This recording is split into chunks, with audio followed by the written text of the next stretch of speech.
Представьте себе тень, мелькнувшую между деревьями со скоростью лесного пожара хищника, чье имя когда-то означало гусекрат, намекая на дерзкие набеги прямо во дворы наших предков. Этот небесный охотник способен атаковать добычу крупнее себя, бросая вызов законам природы, и он яростно защищает свою территорию, включая свое гнездо, даже от неосторожно приблизившихся людей, превращаясь в настоящий вихрь из перьев и когтей. Сегодня я приглашаю вас познакомиться с одним из самых искусных и скрытных пернатых хищников северных лесов, существом, чье присутствие наполняет лесную чащу одновременно восхищением и первобытным страхом — ястребом-тетеревятником. Научное имя этого великолепного создания — Аксипитер гентилис. Я расскажу вам об этом мстителе из небес, раскрою тайны его жизни, которая сама по себе является удивительной сагой о выживании, охоте и господстве в своей экологической нише. Слово «ястреб» часто используют как общее название для многих дневных хищных птиц. Однако настоящие ястребы принадлежат к роду Аксипитер. Это особые хищники, отличающиеся от соколов с их серповидными крыльями и охотой на открытых пространствах, и от массивных орлов, парящих высоко в небесах.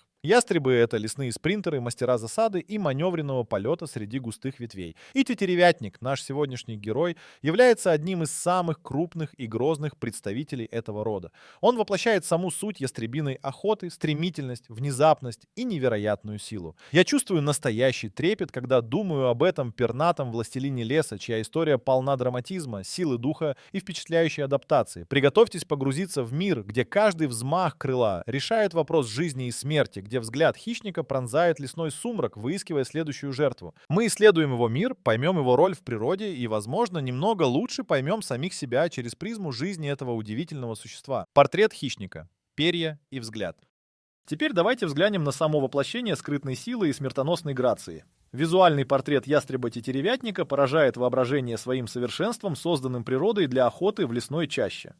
Взрослая птица — это настоящее произведение искусства, выдержанное в строгих, но элегантных тонах. Верхняя часть тела, включая крылья и спину, окрашена в насыщенные синевато-серые или серо-бурые оттенки, что позволяет хищнику идеально сливаться с игрой света и тени под кронами деревьев. Нижняя часть тела контрастирует своей белизной, испещренной тончайшей темной рябью, словно рябь на воде лесного озера. Эта окраска создает эффект размытия контуров, делая ястреба менее заметным для потенциальной добычи, когда он стремительно проносится сквозь подлесок. Самой характерной и запоминающейся чертой его облика, пожалуй, является ярко-белая, широкая надбровная дуга, проходящая над пронзительными глазами. Этот элемент придает взгляду тетеревятника особую выразительность, словно подчеркивая его неусыпную бдительность и хищную природу. Цвет глаз меняется с возрастом птицы. У молодых ястребов они светло-желтые, но со временем темнеют, приобретая глубокий оранжевый или даже рубиново-красный оттенок у взрослых особей. Этот огненный взгляд способен повергнуть в трепет. Размеры тетеревятника впечатляют, особенно для птицы, приспособленной к жизни в лесу. Самки заметно крупнее и массивнее самцов, что является обычным явлением для многих хищных птиц и называется половым диморфизмом.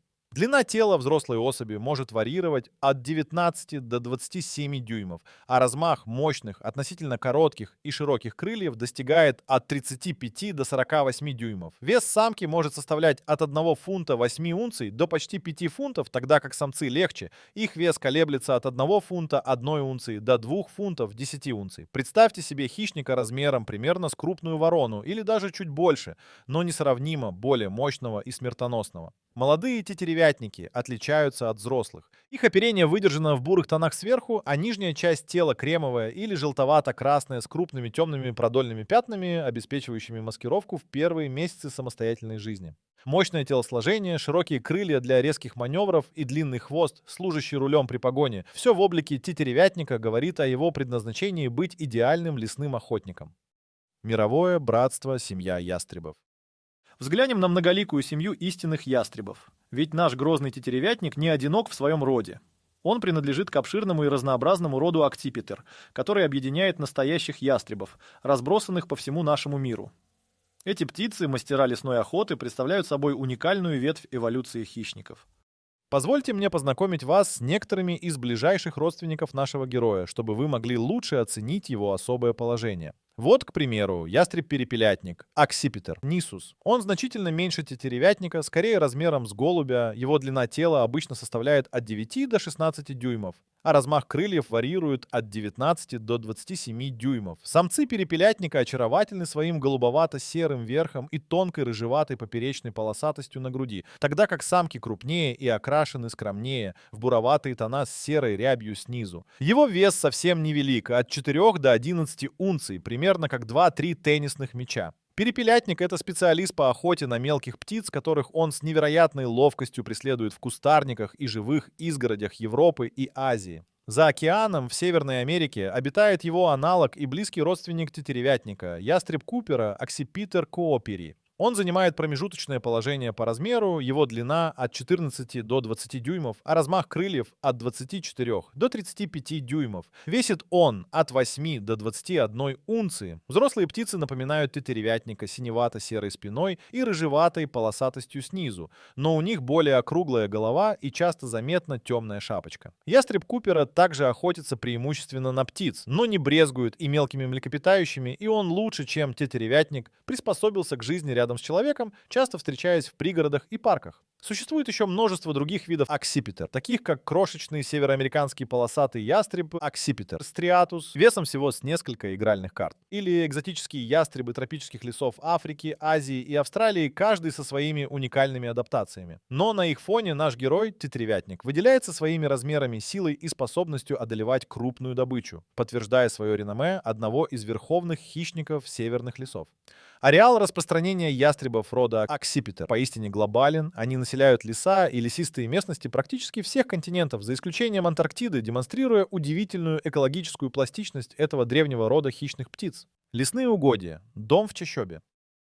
Тайные угодья и излюбленные пейзажи ястребов многое расскажут нам об их образе жизни. Ястреб-тетеревятник — это дитя обширных зрелых лесов. Его истинный дом располагается там, где смыкаются кроны вековых деревьев, где царит полумрак и тишина, нарушаемая лишь пением птиц да шелестом листвы. Он отдает явное предпочтение большим лесным массивам северного полушария, будь то густые хвойные леса с преобладанием ели, пихты или сосны, величественные смешанные леса, где хвойные породы соседствуют с дубом, буком и березой, или тенистые лиственные леса. Площадь таких угодий должна быть значительной, поскольку тетеревятник нуждается в обширной охотничьей территории, которая может занимать несколько квадратных миль, чтобы прокормить себя и свое потомство. Наличие высоких, мощных деревьев критически важно для гнездования. Свое массивное гнездо, которое может достигать нескольких футов в диаметре и использоваться из года в год, тетеревятник строит высоко над землей, выбирая укромные уголки подальше от беспокойства. Густой подлесок и сомкнутый древостой предоставляют ему идеальные условия для его излюбленной охотничьей тактики — внезапной атаки из засады. Он использует стволы деревьев, кустарники и неровности рельефа как прикрытие, стремительно бросаясь на зазевавшуюся жертву.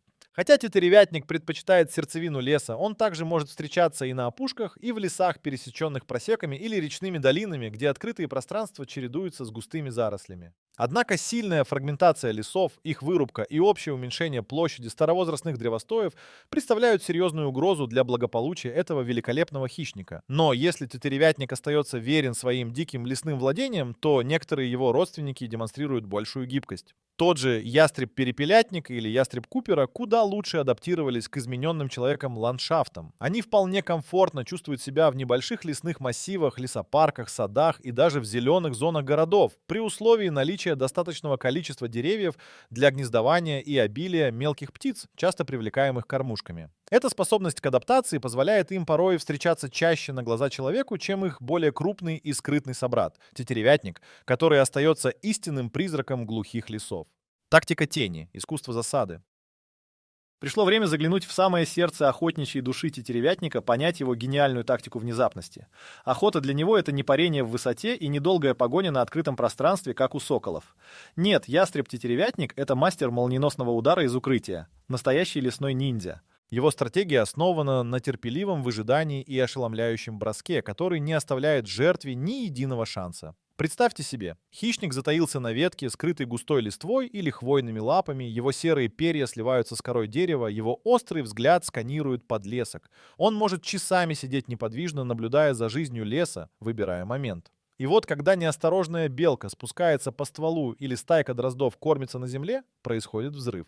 Ястреб срывается с ветки и на невероятной скорости несется низко над землей, буквально прошивая пространство между деревьями. Его относительно короткие широкие крылья и длинный хвост, действующий как руль, позволяют ему совершать головокружительные маневры, огибать стволы, нырять под ветви с такой точностью и быстротой, что это кажется невозможным. Полет часто настолько низкий, всего в нескольких футах над поверхностью, что ястреб использует сам рельеф местности, канавы, поваленные деревья, кустарники, как дополнительное прикрытие, появляясь перед жертвой словно из ниоткуда. Этот финальный бросок редко превышает несколько сотен футов, но он настолько стремителен и неожиданен, что добыча часто не успевает даже понять, что произошло. Тетеревятник полагается не столько на предельную скорость в чистом виде, сколько на ускорение и поразительную маневренность в плотной среде. Это коренным образом отличает его от других хищников.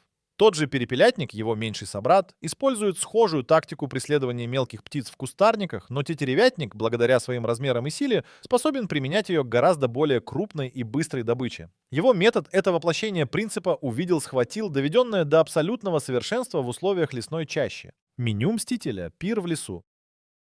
А теперь посмотрим, кто же становится жертвой этого непревзойденного лесного охотника, каково меню небесного мстителя. Рацион ястреба-тетеревятника поражает своей широтой и разнообразием, демонстрируя его экологическую гибкость и доминирующее положение в пищевой цепи. Он не является узким специалистом, предпочитающим какой-то один вид добычи. Напротив, его меню — это отражение доступных ресурсов в конкретной местности и в определенный сезон.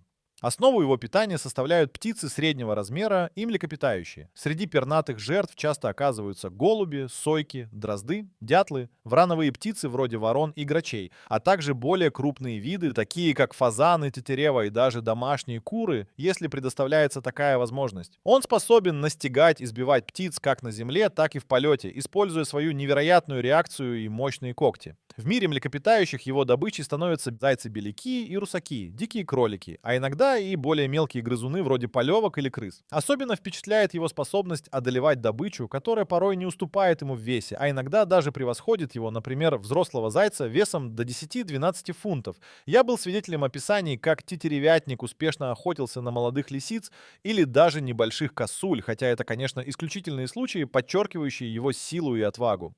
Диета тетеревятника может существенно меняться в зависимости от региона. В одних районах основу его питания составляют птицы, в других — млекопитающие. Наблюдаются и сезонные колебания. Летом, когда в лесу много молодых неопытных животных, он чаще охотится на них, а зимой, когда млекопитающие становятся менее доступны, его внимание переключается на зимующих птиц. Эта способность адаптировать свой рацион позволяет тетеревятнику выживать и процветать в самых разных условиях его обширного ареала, от лесотундры до лесостепи, играя ключевую роль в регуляции численности многих видов животных и поддерживая здоровье лесных экосистем. Полет сквозь чащу. Скорость против маневра. Молниеносный полет или искусный танец между деревьями, что важнее для лесного охотника. Анализируя полетные характеристики ястреба-тетеревятника, мы погружаемся в захватывающий мир компромиссов между чистой скоростью и невероятной маневренностью. Часто возникает соблазн измерять совершенство хищника лишь в милях в час. Но для нашего героя цифры на спидометре не главное. Да, тетеревятник способен на впечатляющие рывки. В горизонтальном полете, особенно при перелетах над открытыми участками или вдоль опушек, его скорость может достигать 50 миль в час, а в коротких взрывных бросках на добычу или во время агрессивной защиты гнезда она может кратковременно подскакивать и выше, возможно, приближаясь к 100 милям в час на пикировании сквозь ветви. Это быстрее, чем несется скаковая лошадь на полном галопе. Однако истинный гений тетеревятника проявляется не в гонке по прямой. Его стихия — густой, запутанный лес, где решающее значение имеет не предельная скорость, а способность совершать мгновенные, резкие повороты, обходить препятствия и преследовать уворачивающуюся добычу в трехмерном лабиринте из стволов и ветвей. Его относительно короткие и широкие крылья, в отличие от длинных и узких крыльев сокола, созданы именно для таких акробатических маневров. Они обеспечивают мощный взмах для быстрого ускорения и позволяют резко тормозить или менять направление. Длинный хвост действует как эффективный руль и балансир, помогая птице буквально танцевать в воздухе, прошивая лесную чащу с грацией, которая кажется почти сверхъестественной. Понаблюдать за тетеревятником, преследующим белку вокруг ствола дерева или ныряющим сквозь плотный кустарник за вспугнутым дроздом — это увидеть само воплощение адаптации к лесной жизни. Именно эта исключительная маневренность, а не только скорость, делает его столь успешным охотником в своей среде, позволяя заставать врасплох самых проворных лесных обитателей. Он мастерски использует каждый изгиб ландшафта, каждую завесу из листвы, превращая весь лес в свою охотничью арену. Смертельный арсенал, когти и клюв. Посмотрим теперь на инструменты, которыми природа наделила этого совершенного убийцу, его личный арсенал. Когти и клюв ястреба-тетеревятника — это не просто части тела, это смертоносное оружие, отточенное миллионами лет эволюции для захвата, удержания и умерщвления добычи. Его лапы — воплощение мощи. 4 пальца на каждой лапе вооружены длинными, изогнутыми и невероятно острыми когтями. Их острота сравнима с остротой хирургического скальпеля. Они легко проникают сквозь перья, мех и даже плотную кожу. Задний коготь, особенно длинен и мощен, он играет ключевую роль при захвате и нанесении смертельных ран. Когда тетеревятник атакует, он выбрасывает свои лапы вперед с огромной силой и скоростью. Когти вонзаются в тело жертвы, а мощные пальцы сжимаются с поразительной силой.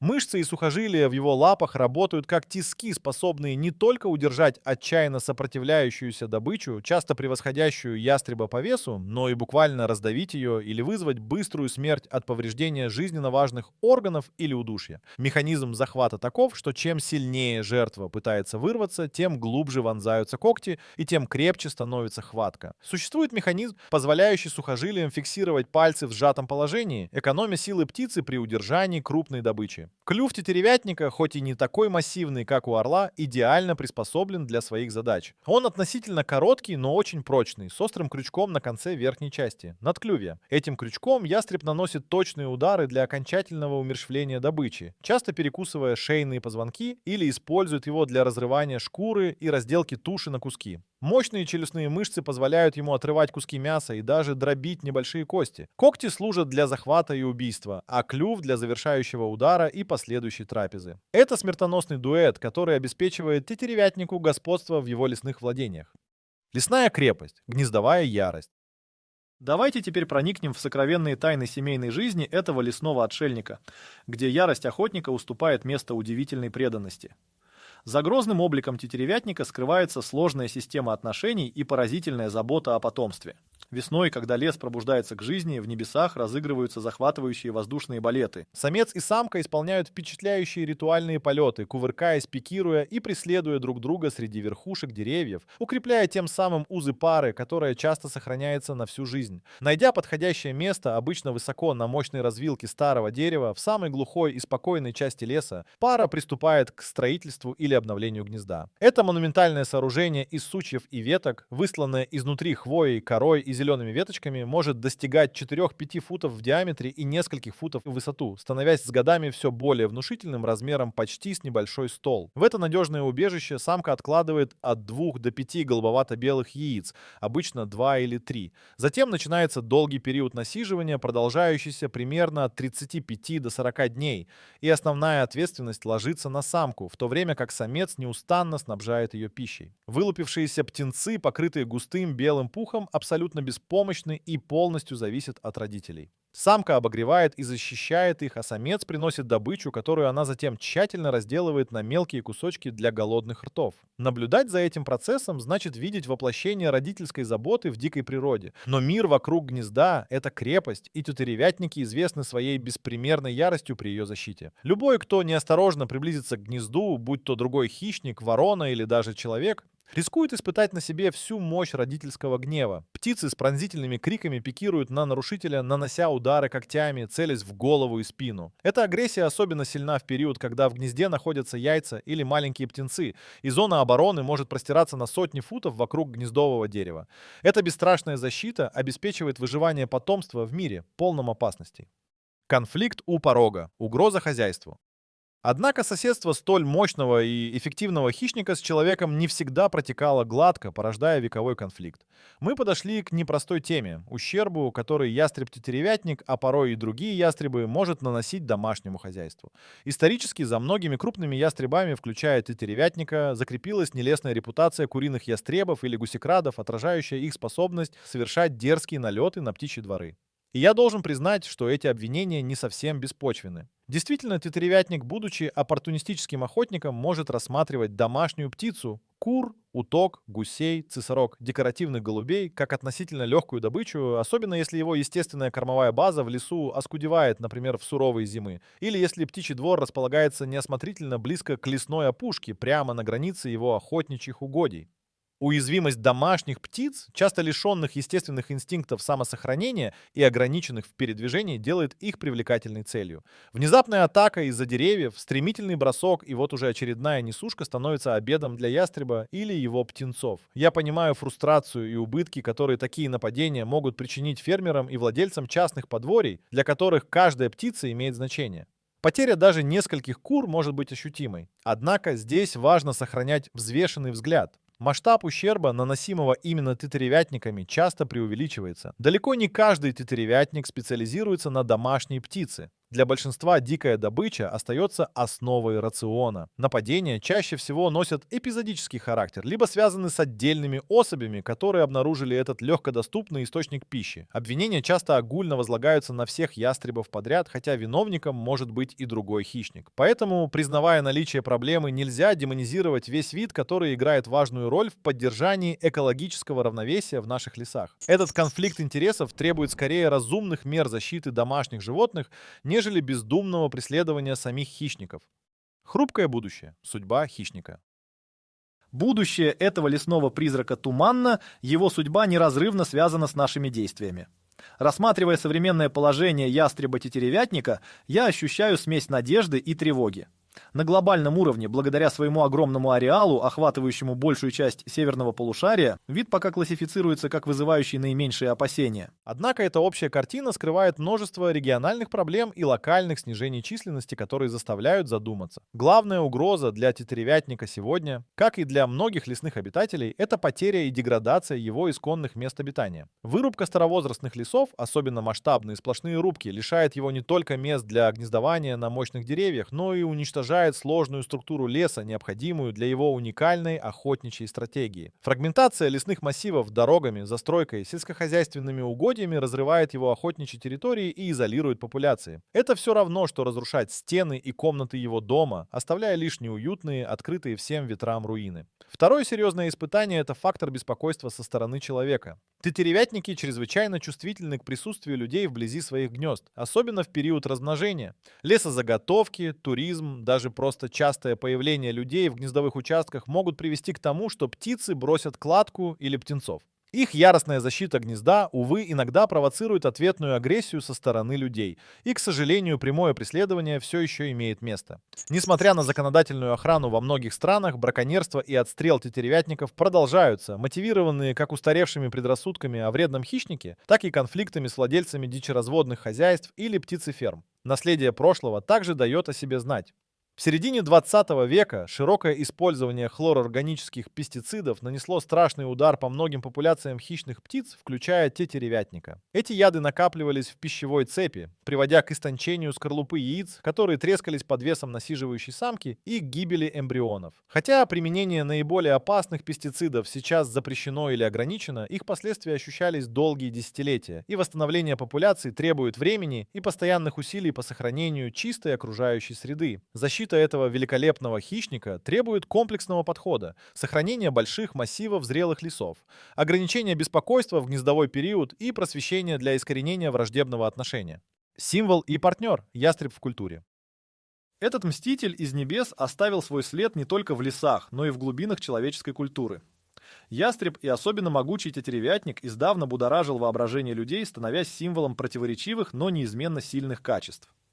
Его свирепость, скорость и охотничье мастерство сделали его естественным олицетворением войны, силы и благородства. Неудивительно, что изображение ястреба нередко встречается в геральдике знатных родов и на гербах целых наций, символизируя бдительность, решимость и стремление к победе. Эта птица, способная стремительно атаковать и наносить смертельный удар, воплощала идеалы воина во многих культурах. В мифологии разных народов ястребам также отводилась особая роль. Они могли быть посланниками богов, солнечными символами или олицетворять острое зрение и предвидение. Сам факт полета, способность подниматься к небесам, наделял их в глазах древних людей сверхъестественными свойствами. Однако, пожалуй, наиболее значимую и продолжительную связь человек установил с ястребом через искусство соколиной охоты. И здесь ястреб-тетеревятник занимает совершенно особое место. Его латинское название Accipiter gentilis переводится как «ястреб благородный».